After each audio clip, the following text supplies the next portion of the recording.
We have all felt that specific brand of dread.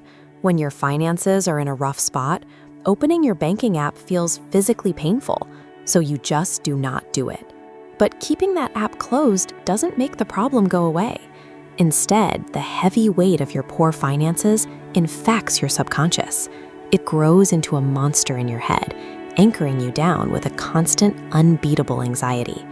Part of that anxiety comes from a deeply ingrained assumption about the world. We tend to believe our blood, sweat, and tears are inherently valuable, that if we pour enough passion into a dream, financial reward is the natural result. You can spend 7 grueling years getting a degree, building your skills, and enduring the slog of chasing a lifelong passion, only to find yourself struggling to find clients. Sometimes the thing you spend all your time thinking about simply isn't in demand. Treating your income as a reflection of your personal identity is exactly what keeps you paralyzed. When we hold on to a career path as a security blanket for our ego, we trap ourselves in financial isolation. To fix this, you have to peel the Band-Aid off and stare directly into the void. Open the app. Almost every time you confront the harsh reality of your finances, you realize it's actually not as bad as you thought. Staring directly at the numbers instantly shrinks that subconscious monster back down to a cold, objective math problem. This diagram illustrates a harsh truth. Money does not care about you. It is an entirely inanimate system. It has no capacity to perceive your goodwill, your intensity, or your exhaustion. The market doesn't reward you simply because you tried hard.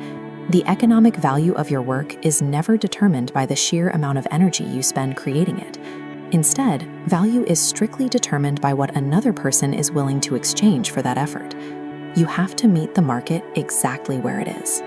If your genuine goal is to build wealth, you have to separate your ego from your labor. You must accept that market demand is entirely objective and flow downstream to where the money actually is. Most people approach making money entirely backward.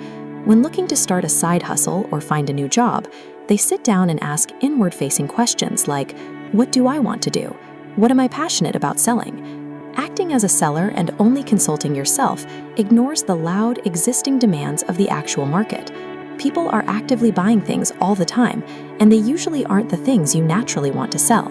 To capture that opportunity, you need to adopt a find the buyer mindset. Making more money requires a calculated act of selflessness. You have to look completely outside of yourself and focus entirely on the gripes, inconveniences, and needs of other people. Once you find a gap in the market, you have to ask how you can contort yourself to fit that exact position. You equip yourself with the specific skills necessary to perfectly match what the buyer needs. True financial leverage doesn't come from waiting for the world to validate your personal passions. It comes directly from solving other people's problems. This exact same brutal logic applies to how you spend your money. It is incredibly common to try and plug massive financial leaks with microscopic behavioral changes.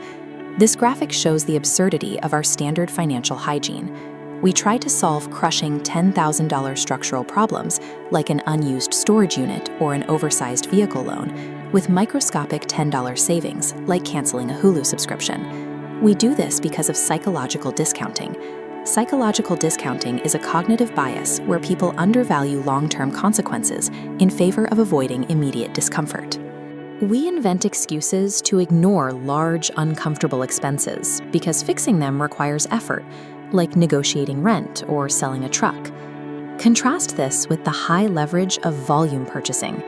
If you survey the essentials you use constantly and buy them in massive bulk, you eliminate recurring micro-costs entirely for years at a time.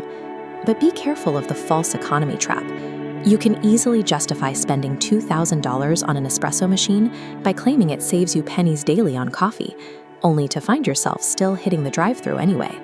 Splitting hairs over $3 monthly savings is meaningless if you are still bleeding cash on massive structural costs. Real wealth preservation requires ruthlessly attacking the highest leverage numbers in your bank account. By treating money as an egoless, formless pursuit, you are actually freeing yourself from existential dread. You stop viewing a low bank balance as a personal failure. Unlinking your identity from your income source does not mean you are abandoning happiness or personal fulfillment. There are a million ways to feel fulfilled in your life outside of your primary money-making vehicle. Your job doesn't have to be your passion. It just has to be profitable. Eliminate those massive structural debts. Contort your skills to fit exactly what the buyer needs. And most importantly, open that app and stare directly into the void of your bank account. Because money doesn't care about you. You are finally free to master it logically. You can turn financial anxiety into strategic, objective power.